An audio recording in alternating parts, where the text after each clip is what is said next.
All right, we're just about at the top of the hour here, so we'll go ahead and get started. I see quite a few people trickling in, so thank you so much for joining us. If you are just joining me, go ahead and find that questions panel inside GoToWebinar. Just go ahead and rate yourself on a scale of 1 to 10 with your comfort level with review, 1 being a brand new user, a 10 being the office expert. People are coming to you for all sorts of questions and help with Bluebeam review. I'm just kind of curious where you guys are falling in that scale. I was asking those of you that joined a little early what your hidden talent is while you're in quarantine, or what thing you're trying to learn while you're in quarantine. And I do appreciate those of you that said, like, just trying to keep children alive and from, fighting with each other. I can absolutely respect that as a previous retired teacher. So I can understand that, and that is talent enough. So good luck and good job for you. Well, today we are going to be talking about webinars from home. So again, thank you guys so much for joining us today. This is our series, Webinars from Home. Today's class is going to be on studio sessions, which is probably my favorite thing to talk about. So we only have 30 minutes, so I'm going to go ahead and get started. My name is Alex Milanovich. I am a senior trainer with our Global Services Department. I'm actually based out of Chicago, our Chicago office. But I'm assuming, like many of you, I'm pretty much based from home for a little while anyways. I do have several of my Global Services team members on the line with me today. I would like to personally thank them really quickly as we get started today for helping me out. Where you guys were entering in your rating scale from 1 to 10 on your comfort level with review in that questions panel, that's the same place that if I say something that doesn't make sense, or you missed how I clicked there, right click, left click, if you didn't remember how I got there, you just have any kind of question about what we're covering today, feel free to find that questions panel and ask. My really awesome global services team is going to be able to respond to you much faster than I would be able to, and that kind of keeps me staying on track so we can get through all of this content about studio sessions in the next 30 minutes or so. So we should be able to be good to go. If you find that questions panel, again, just ask. If you're curious how we did something or you missed it, you always have that questions panel available to you. So today we're going to talk a little bit about sessions, like I mentioned, but I do want to talk really quickly about our weekly schedule. So we know that most people actually learn Bluebeam review from their coworkers and other people on the job site, and just kind of seeing how somebody else did something, asking questions and kind of going about it. Because that's not really an option. You can't really lean over somebody's cubicle wall and be like, hey man, how'd you do that thing? Or see somebody how they've set up a document in a meeting or anything like that. We wanted to be that resource for you. We know that these are changing times, and we wanted to be there for you guys. So this is our weekly schedule.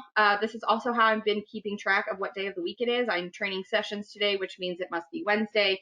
And so here we are. If you got this registration link from a friend or a colleague, or just somehow it ended up in your inbox, that's totally cool. We love that this is becoming really popular, and it's the word of mouth is spreading. That's awesome. But I don't want you to miss out on the next one. So if you're looking for more of these, you can always go to our bluebeam.com and find our events page and sign up for additional webinars. You can also follow us on any of our social media platforms. Our marketing team is doing an awesome job of getting the word out about these, so you guys won't be able to miss them if you're looking to join another one this week or next. So today's class on studio sessions, we're going to talk about how to create a studio session, just being able to start the process, get in and upload those documents. We'll talk a little bit about permissions, how I can kind of navigate around who can join, what they can do once they get there. We'll talk a little bit about that briefly, and then we'll go into just basic functionality of studio sessions. So how I can mark up my documents, go through that process. And then at the very end, we'll go through a little bit of our session record. So basically, it's keeping track of every single thing that's happening within our studio sessions, which is why we love it. We can be able to track it. It's kind of like having meeting minutes at the end of it. If somebody were sitting in the corner saying everything that happened, we'd be able to run that report, and we'll do that at the end here. Really quickly, if you are new to Bluebeam Review, and I saw quite a few of you were rating yourself a 1 or 2 or 3, that's awesome. Just really quickly want to cover what is Studio. So there's actually 2 parts to Studio. Studio Projects, which I'll be covering tomorrow, so come back and see me for that one. And the other half is Studio Sessions. Studio is our online collaboration tool. It's going to allow you guys to be able to work as long as you have the internet access and your review, you're going to be able to get to and access all of these files. So I don't have to be in the office in order to get to these and mark up and use them. So this studio icon that you'll see on my screen here, it's going to come in handy for us. So it's a little house or a building icon. We're going to get to that here in just a second. But I want to talk really quickly about what Bluebeam Studio Sessions is. Sessions is our live online collaboration.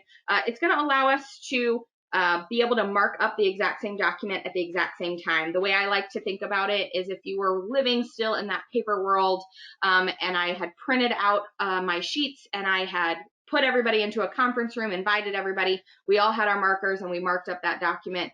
It's essentially that process. It's just taking that process into a digital space. So everyone is going to be able to see the exact same document at the exact same time, and everyone else is going to be able to mark up at the exact same time. We're going to do that today. There are just a handful of limits to studio sessions. We do limit the session to 500 people, so you can't have more than 500 people in that conference room, that digital conference room anyways. I can put expiration dates on it, which is really great. I'll show you what that looks like here in just a second. And then anybody can use that studio session. So as long as they have downloaded at least a free trial, after that trial expires, they'll still be able to get into our studio sessions. Okay. All right. So I'm going to go ahead and jump into our software here. I am using the 2019 version of Bluebeam Review. If you are using the 2018, yours is going to look very familiar and very similar to mine. I don't think there might be one or two icons that are just a hair different, and I'll point those out when we get there today. So your screen might look different than mine, and that's okay. First things first, what I want to do is find that little house or building icon that we saw on that slide just a few seconds ago here. And if you can't find it, mine just happens to be in this bottom left-hand corner here. If you can't find yours, no worries. If you actually just right-click on this, what we call a panel out here to the left or to the right-hand side, you're gonna hover over this option that says Show. You're gonna be able to find that option called Studio in that space there. So I'm gonna go ahead and just left-click on this studio icon, this house or building, and it's gonna open up my panel here. If you're brand new to Studio, yours is gonna look probably something like this. You're going to notice two things. This option in the top left-hand corner is an option called disconnected. It's going to be two little plugs with that red dot there. That's one way. This is the way I like to do it. This is just a personal preference. If I left-click on that icon here, it's going to prompt me to log in to my Studio. If you have ever been in Studio before, you already have a Studio account. You can go ahead and type in your password. Hopefully, it already prompted your login, which is your Bluebeam ID right here. No worries. If you're brand new to Studio, I want you to do this with me just so that it's done and out of the way. There's no better time than the time I'm going to give you to be able to walk you through it. So let's do it together. If you don't already have a Studio account, you're going to click on that option called Create Account. Inside there, you're going to fill out your first name and your last name. Hopefully you haven't forgotten those things while you've been in your house working from home. After that, you're going to get this option called a display name. A display name is just that. It's going to be how people are going to know who made what markup within this. So if your name is, Mike Smith, and you can put M Smith here, or you can put Mike S. Either way that works, and that's totally great. No worries there. Personal preference though, I like to be able to add either my job title or the company that I work with after my name, so that it's a little easier for people to be able to find me. So I could put Alex M and then trainer, or Alex M dash Bluebeam, whatever the case is. It's just a little easier for people to be able to track you down, especially if you have kind of a more common name and they're like, Mike S, which Mike is that? But if you have like the job title or your company name, it's a little easier to be able to track down who did what. After that, you're going to type in your email. Highly recommend your company email address. That way those are where the alerts are going to go to. We'll talk here in just a second about alerts. So that email option, just go ahead and type in your email. This will also be known as your Bluebeam ID, and we'll see that here in just a second. And then you're going to fill out your password. Your password is going to be at least 8 characters, 1 upper, 1 lower, 1 number, 1 symbol. So it is going to be that more secure password there that you're going to have to enter in. As soon as you do that, you're going to hit this option called Create Account. As soon as you do that, you're going to see this prompt that lets you see our terms and conditions.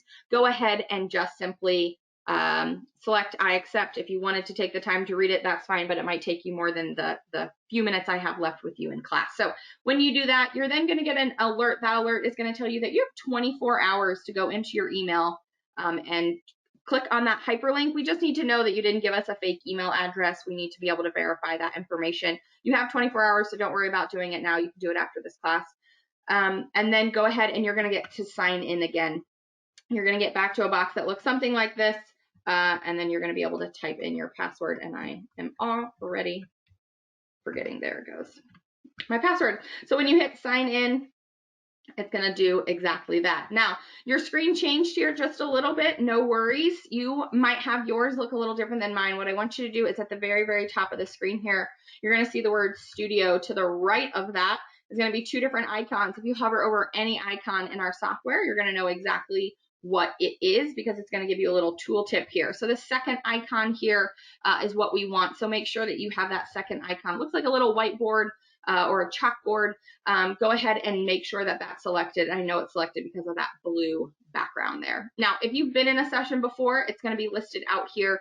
If you are brand new to Studio, you've never set up any of these or joined a Studio session before, yours is going to be blank like mine. So I'm going to go ahead and we're going to add and start a brand new session. The way that we start a session is this plus sign here. I'm going to choose that plus sign. I have two choices. I can add a new session or I can join an existing one. We're going to start a brand new session.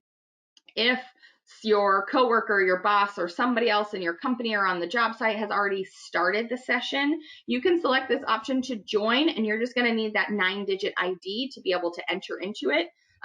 If we have time at the end, I'll be able to show you that, but for now, we're just going to click on new session. It's going to ask me what the name of my session is. I'm going to be really creative and just call this webinars from home. So I can name my session whatever I wanted to, and then inside here is where my documents are going to go, and I'm just going to hit this add option. When I hit add, it's going to default to my Explorer. I'm going to open up this document here so you can see that I just have my Chicago office plan that we're going to be working on today as we go through. Now, underneath that are some of your permission options. So I have my document loaded. I have the name of my document. Now I need to decide what people can do when they get here.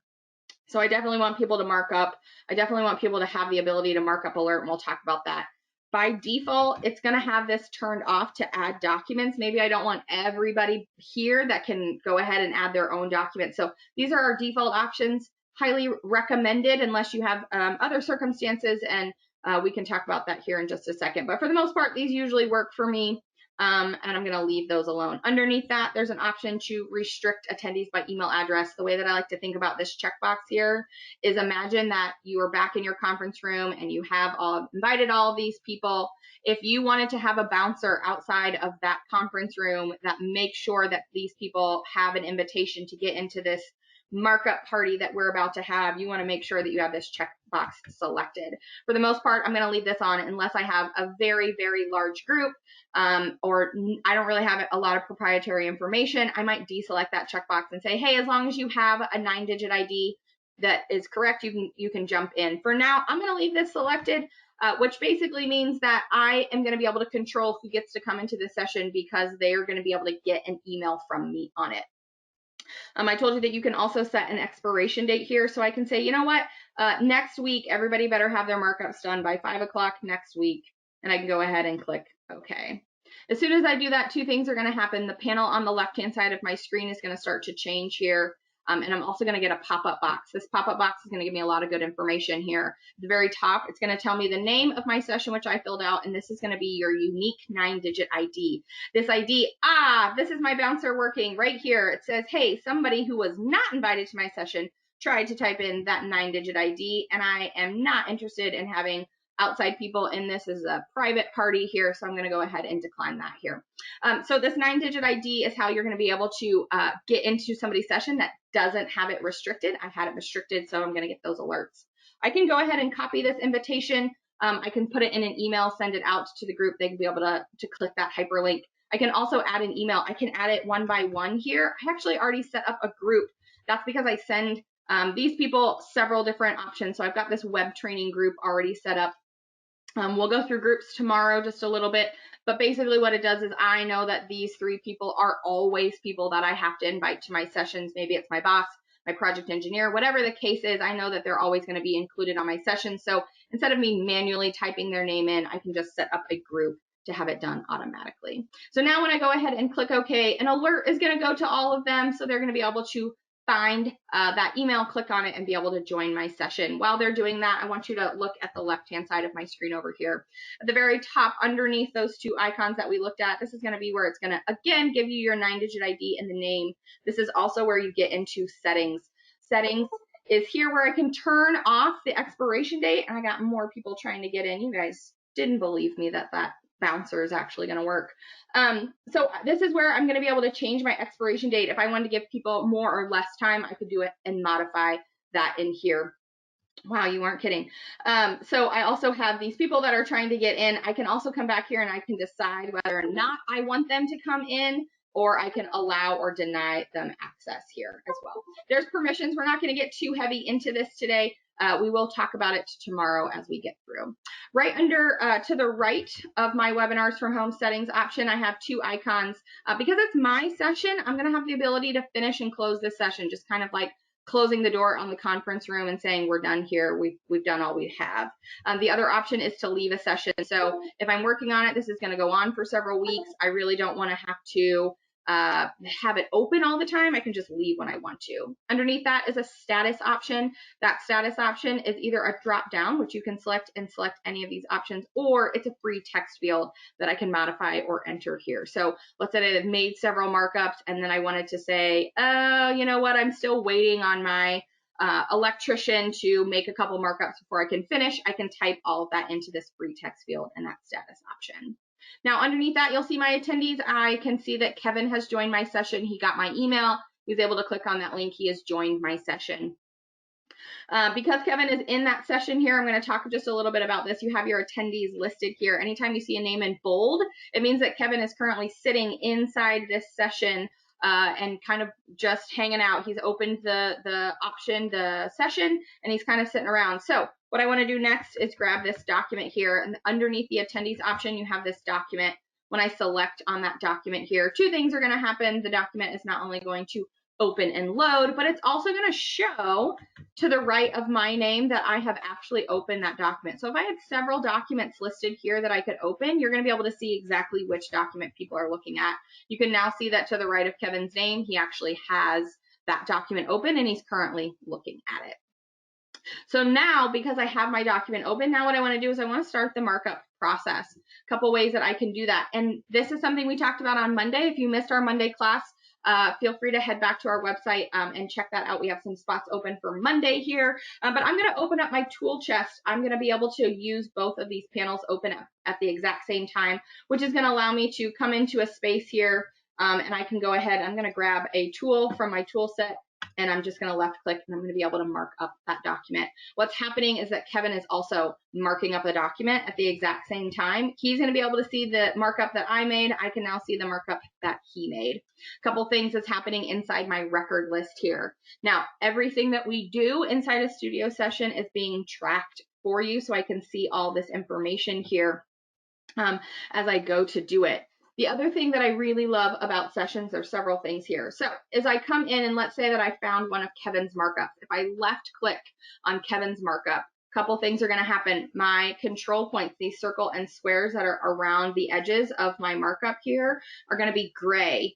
And the reason that they're gray is because this markup is what we call locked, which means I can select on it, but I can't do anything with it. So if Kevin had a typo, Kevin, you don't have a typo, don't freak out. If Kevin did have a typo, I can't fix it for him, which also means I can't move or modify it. So if I thought Kevin's markup was not appropriate or it wasn't good, and we've already talked about this, and we've moved on from it, I can't do anything about it. I can't delete it, I can't move it, I can't change it, nothing. The other thing that I can do, though, about not only my own markup, but anybody's markup here, is that, you know, what used to happen when we were working in our conference room in the office is I used to be able to stroll by Joe's desk and be able to say, hey, Joe, like, you've been a little behind on the markups. Like, have you been able to look at that markup that Kevin made? It's really important. We need to get things going here. And because I can't knock on his door and ask him that, I have this ability to alert him to this markup to ask him if he's been able to see it. So in order to alert somebody to a markup, if I just right click on any markup, it can be mine or anybody else's. At the bottom of that list there, you're going to see 3 options, an option to reply and an option to set status. We talked about that in our Monday class for basic markups. If you don't know about that, join us on Monday. We'll talk a little bit about those, but I wanted to let you know that those options are available inside our sessions. This last 3rd option in that section there is an ability to alert an attendee. What that means is I can actually choose from the list of people within this session. I can select it and I can choose OK. And that alert is going to go to them. 2 things are going to happen. They're going to get an email directly to their inbox that says from Studio that you've been alerted to a markup. It'll hyperlink them back to this exact markup so they can see it.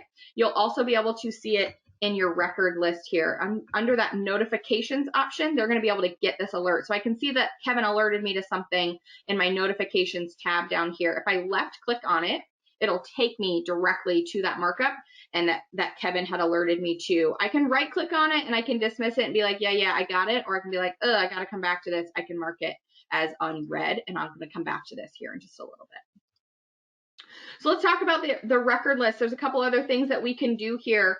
I can alert somebody to it. I can see everything that they're doing. I can also decide that we needed to make any sort of changes here. So let's say that I've decided that we needed more space in the break room. We order a lot of snacks at the Chicago office, and we just don't have enough room in our break room. So we need maybe a couple extra counters or some cabinets or something like that.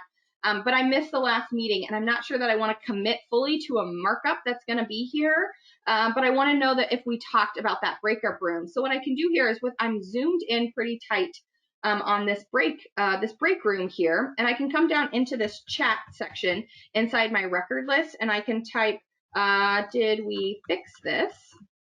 And hit enter. What's going to happen here is in the records list, it's going to give me a line item that says, did we fix this? No one's really going to know what that means unless they left click on it. So same thing with Kevin. Kevin added a text here for me that says the conference room needs more windows. Well, there's several conference room. Which one is he talking about? If I left click one time on this line item here, it's going to take me to the conference room 265.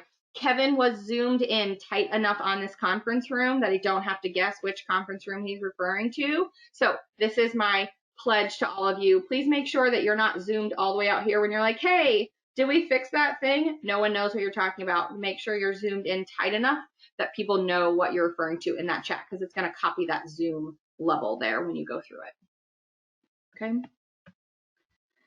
All right, so we've talked about our record list. We've gone through it. You do have a filter option here. Right underneath where you see that record list, you're going to see this option called filter. When you select on that filter option, a couple of things. We talked about the chat. We can see all of these markups. Any documents that are added here are going to be listed. You also have the attendees. I tend to turn this off when I'm working in a session, only because there's always that one person that has a tendency to fall and get back on the internet, and they drop internet and they get back on, and they drop internet and they get back on. Every time that happens, somebody joins and leaves the session. It's going to be listed here in that record list. If Laura is the one that has a tendency to always be on and off the internet, she keeps it. I have a tendency to turn this off, so I'm not seeing that line continue to create in that record list here. And then we talked about those alerts, which show up in our notification tab here. The other thing that I like to talk about is this option called pending. So what happens with pending here is, let's say that I am one of those people that's losing and gaining internet or something like that. Or let's say that I've joined the internet and for whatever reason, I have been kicked off the internet here. So what I'm going to do is I'm just going to make it look like I've lost the internet here within my studio sessions. I'm just going to choose that connect option here. It's going to tell me I'm going to work offline. Yes, that's great. Now what's happening is Kevin is still going to be able to mark up. Everybody else that is in the session and on the internet is going to be able to mark up this document, and that's great. And I'm still able to mark up this document. So I can come over here and I can make a cloud around my break room here. But what you're going to see here is you're going to have this red cloud to the right of my break room cloud. And I'm also going to see that in my pending list, I have this cloud that says that it's waiting. I can do, I'm going to do one more just so that we can see that they are doing the same thing. So I have that red cloud right here, and I also have it in my pending list. What that means is that because we can't get to the internet, nobody else can see these markups but me. But as soon as I go back on the internet, so I get my internet back, all is well in the world, you're going to see that they are gone from my pending list here, and they're also gone. Those red clouds are gone, which means everybody is able to see them as well. And you can see that Kevin's added a couple more here for us. Okay. All right, so that is my pending option. I've got my notifications and my records list. I like to call this out just because my new users sometimes forget that this is still an option. I still have the ability to open my markups list. So 3 lines, 3 dots in that bottom left-hand corner here. Those 3 lines and 3 dots are gonna allow me to open up my markups list. I can still see everything that's happening here within that markups list. I can run and print that report just like we did on Monday. All of that is still available to me. Now, really quickly, I do want to show you a couple other things here. At the very top of that attendees list, I do have this option to attendee access. If I click on that little person icon there with that little lock, it's going to tell me these are the people that tried to get into my session, and these are the people that I've allowed. So I can come back here and I can decide whether or not I want them or I don't want them here. I can allow or deny them that access as well. I can always go and re-invite people. It's going to pull up that same dialogue that we had earlier, and that is available here. The other really cool thing, let's say, for example, that it's my meeting, I'm running it, we are all working on all this together, we've got a phone call going too, and I've decided that I really just wanted to kind of talk about some of these hot button items that have been coming up the last couple of weeks, and I want everyone to follow me around. I don't want to have to say, you know, we're going to talk about Office 244 and have somebody struggling to find it. What I can do is I can actually left click on this person icon with a check mark next to my name. As the session owner, I can come up and I can select on my name next to that. What that's going to do is it's going to send an alert to everybody that asks them to follow me around the session. They're going to be able to see not only my cursor, but they're going to be able to see everything I'm seeing. So if I jump to multiple documents, they're going to be able to see all of that. And if I wanted to do the same thing, I wanted everyone to follow Kevin around that session, I could easily just have everybody select tell everybody to select the icon, person icon next to Kevin's name, and then we'd be able to follow Kevin around that session. So those are some options there as well. Now, what is also available here is I can leave this session. When I leave a session, so I'm done for the day, maybe I'm just done for a couple hours and I want to come back to it. What happens here is once you've joined a session, it's going to stay in your list here. A couple things, I have an alert, that little red dot there is telling me that I have a notification, but it's also telling me that I have an expiration date here. That's going to be that orange background on my session icon. That means that there's an expiration date listed there. If I left click one time on this session, it's going to take me right back into my session. I've still got more people that think that they didn't trust that restrict attendees option. Those are going to alert me right there to prompt to either go deny them access or allow them into my session. Now, at the very, very end of this, I'm all done. Everybody's made their markups. My expiration date has hit. The expiration date is going to close the session for everybody. And then when I'm done, I can actually run this report and I can say, all right, maybe we finished early before the expiration date. It was a couple hours, maybe it was a day early. I can hit on this option to finish the session, and that's exactly what it's going to do. As the owner of this session, I can also run a report before it's all done. So I have this icon here to the right of this chat window here that's going to allow me to run a report. This is the same report that I can run at the end of the session, but I can run it you know, every day or every week as we're going through it. There's a couple options. I have a record summary, which basically is just this list. Everything that's been happening in this record list, I can decide what I want and I can get that whole record list, which also means I know when people joined the session, I know when they left, I know what markups they made while they were there. All of that is being tracked. But what I typically like to do is this PDF package report, which is going to combine these two options. It's going to take my file report and it's going to give me my record summary list. I'm going to go ahead and click OK on PDF package report. I'm just going to save it to my desktop and make things easier for us. And you'll see that it loads in this second tab here. What's happening is the report is going to give me here, when I click on this report, it's going to do just that. That record list that we're seeing over here in my panel is now going to be in a PDF form that I can take, print, keep with me. I'm going to go back to that tab at the top, and I have my documents folder. If I had multiple sheets that I had uploaded, they'd all be listed here. But basically what this is going to allow me to do is see that all the markup. So I'm going to be able to keep all of this information in one tight space here. Okay. All right, I think I covered it all. I know that that was a lot of information. Hopefully I didn't miss anything. Appreciate you guys showing up today. We really love being able to be this resource and do that for you. So hopefully you got a lot of good information. We know these classes have been popular. We also know that these are really fast. And if you're looking for a deeper dive or something at a different pace, please feel free to reach out to us at training@bluebeam.com. You can email us, get some more information, head to our website and find out about our other training offerings. So we have a Bluebeam University, which is just our online self-paced option. We also have instructor-led, so me or one of my other trainers in the global services team will be able to walk you through this content. We'll do a deeper dive. It'll be much longer on some different topics we have available to you. And then hopefully when we can start traveling again, we also can get out there and come to your business and do this in a classroom with you. It's a lot more interactive with knowledge checks and some practice options. So if any of those are an option for you or you're interested in, please reach out to us at training@bluebeam.com. Thank you again for joining. As you guys start to exit and you hit the X on your GoToWebinar, you will be prompted for a survey. Please fill that survey out. It should take 2, maybe 3 minutes max. There's just a handful of questions available for you to fill out. We just wanted to know that these classes are really beneficial to you, and if they aren't, please let us know. Give us some feedback there as well.